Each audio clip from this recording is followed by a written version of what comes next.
ان کو شریعت کے مصدر مانتے ہیں کہ شریعت جو ہے وہ انہی دونوں پر کھڑی ہے، شریعت کی امارت، اور ہم نے اگر شریعت سیکھنی ہے تو ان دونوں سے ہم سیکھ سکتے ہیں، ٹھیک ہے۔ اب جو پوائنٹ نمبر 2 ہے اجماع اور قیاس، اس میں جمہور ائمہ متفق ہیں، ٹھیک ہے، یعنی دوسری قسم کے جو ماخذ ہیں، یعنی ماخذ مصادر شریعت، اس میں اجماع و قیاس بھی آ جاتے ہیں۔ اس میں مختلف جمہور ائمہ متفق ہیں کہ شریعت کو سمجھنے کے لیے ان کا سہارا لینا بھی لازم و ملزم ہے۔ اور تیسری قسم جو ہے وہ ان لوگوں کی ہے جو اجماع اور قیاس سے اختلاف رکھتے ہیں۔ اب دیکھیں 3 طرح کے گروپس ہیں، ٹھیک ہے۔ گروپ 1 قرآن اور سنت کو مانتا ہے، گروپ 2 اجماع اور قیاس کو بھی مانتا ہے قرآن سنت کے ساتھ ساتھ، اور گروپ 3 جو ہے وہ اجماع اور قیاس سے ذرا اختلاف رکھتا ہے، وہ کہتا ہے کہ قرآن اور سنت ہی اصل جو ہیں وہ مصادر شریعت ہیں، ٹھیک۔ آگے چلنے سے پہلے اگر ہم اسی کو ڈیٹیل میں پڑھ لیں کہ نقلی کس کو کہتے ہیں اور عقلی کس کو کہتے ہیں، تو نقل سے مراد کیا ہے؟ ٹو کاپی، ٹھیک ہے، کسی بھی چیز کو کاپی کرنا، اس کی نقل کرنا کہلاتا ہے، ٹھیک ہے۔ تو اگر کوئی مسئلہ ایسا جو قرآن کریم میں صریح طور پر نہیں ہے، واضح طور پر نہیں، یعنی مسئلے کا حل تو قرآن میں ہے، پورے کا پورا دین بھی قرآن میں ہے، لیکن واضح الفاظ میں ہمیں بعض اوقات کچھ احکامات کا سلوشن نہیں نظر آ رہا ہوتا، ٹھیک ہے، جن الفاظ میں ہم ڈھونڈنے کی کوشش کر رہے ہوتے ہیں ان الفاظ میں سمجھ نہیں آ رہا ہوتا ہمیں کہ ہم کیا کریں، تو ہم کیا کریں گے کہ وہ حکم جو قرآن میں نازل ہو چکا ہے اس کی نقل کریں گے، یعنی اگر ہمارا مسئلہ اس سے ملتا جلتا ہے یا سم ہاؤ تھوڑا سا اس کے جیسا ہے تو ہم قرآن کی اس آیت سے استخراج کر کے مسئلہ اخذ کر کے دوسرے پہ اپلائی کر دیں گے،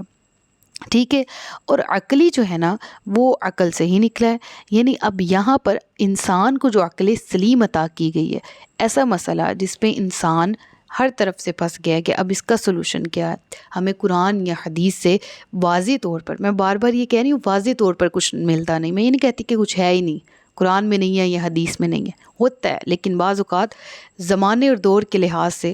اسی لیے تو جو دین اسلام ہے نا یہ کمپلیٹ کوڈ آف لائف ہے، اور اسی لیے یہ اب تک پرانا نہیں ہوا، کیونکہ اس میں اجتہاد کی صورت باقی ہے، کیونکہ اس میں عقل سلیم کو اختیار دیا گیا ہے کہ وہ کسی نئے مسئلے کو دیکھ کر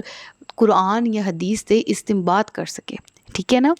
تو عقل کو کس طرح سے یوز کرنا ہے اس میں، وہ بھی قرآن حدیث اور شریعت کے تابع رہتے ہوئے، ٹھیک ہے،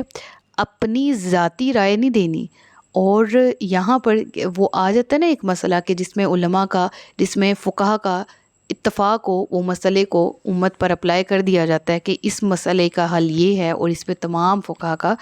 جو اتفاق ہے تو اس کے مطابق آپ یہ کام کر سکتے ہیں یا یہ کام نہیں کر سکتے، ٹھیک ہے نا۔ تو اسی وجہ سے دین اسلام میں تجدید ہو رہی ہے دن بدن، ٹھیک ہے، اور یہ دین پرانا نہیں ہو رہا، اور یہ دین سے کوئی اکتا نہیں رہا، سیٹ آف رولز وہی ہیں، اپلائی کرنے کی ٹرمز وقت کے ساتھ ساتھ جس طرح سے تبدیل ہو رہی ہیں اور قرآن اور سنت کو پڑھتے ہوئے دیکھتے ہوئے تبدیل ہو رہی ہیں، اسی کا نام اجماع اور قیاس ہے، ٹھیک ہے۔ اسی کو ہم ڈیٹیل میں پڑھیں گے۔ اب میں کیوں کہہ رہی ہوں بار بار ڈیٹیل میں پڑھیں گے، کیونکہ یہ ایک ایک ٹرم ایسی ہے جس پہ بہت بحث ہو سکتی ہے اور انشاءاللہ ہم نے کرنی ہے،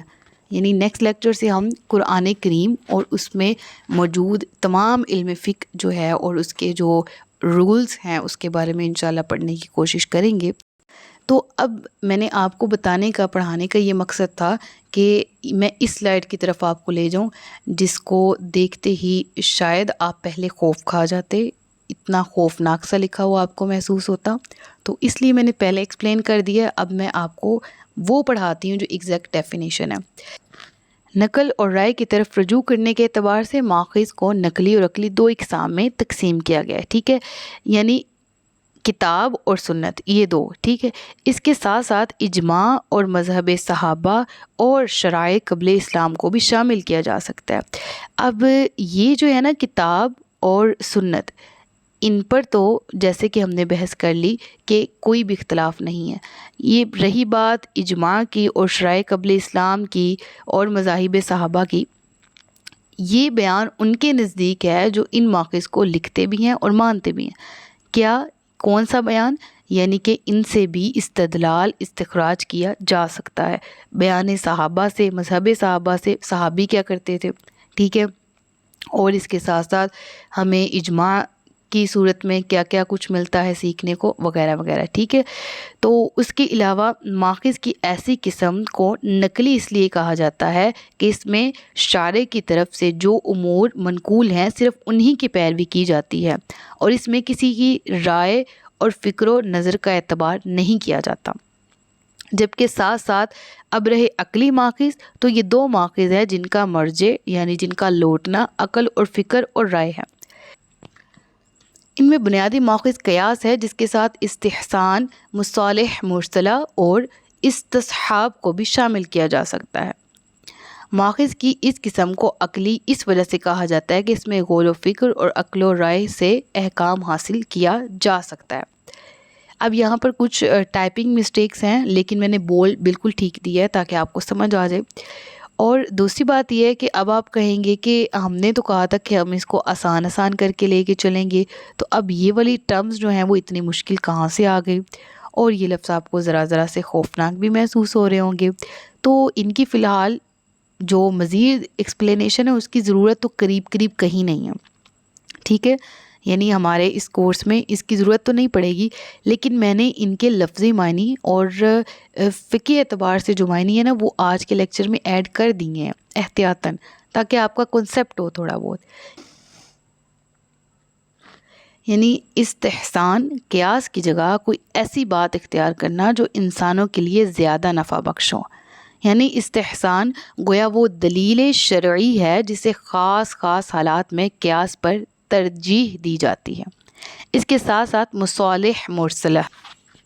اب یہاں بات کر لیتے ہیں مصلحت کی۔ مصلحت کی 3 ٹائپس ہیں۔ کیا مصلحت کیا ہوتی ہے وہ آپ کو سمجھ آ جائے گی۔ جن کے اعتبار کی شریعت نے شہادت دی ہے،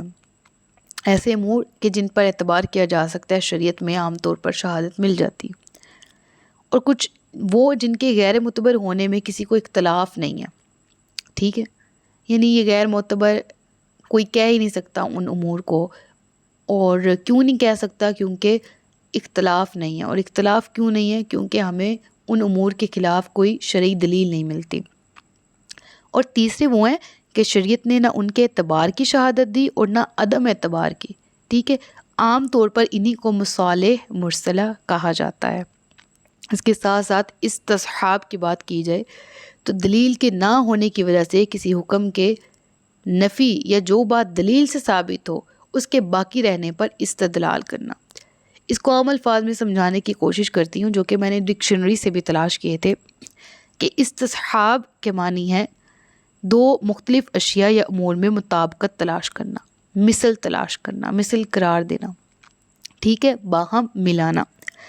اب فقہ اعتبار سے جس مسئلے کے متعلق کوئی حکم صریح نہ ہو، واضح نہ ہو، اس پر ویسے ہی کسی دوسرے مسئلے کی روح سے جس کے متعلق حکم صحیح موجود ہو، صریح حکم موجود ہو، حکم لگانا، فتویٰ دینا، یہ حکم لگانا یا فتویٰ دینا استصحاب کہلاتا ہے۔ یعنی اب واپس آ جاتے ہیں اسی سلائیڈ پہ، تو اب دیکھیے گا کہ عقلی ماخذ جو ہے نا اس میں یہ تینوں ٹرمز بھی شامل کی جا سکتی ہیں،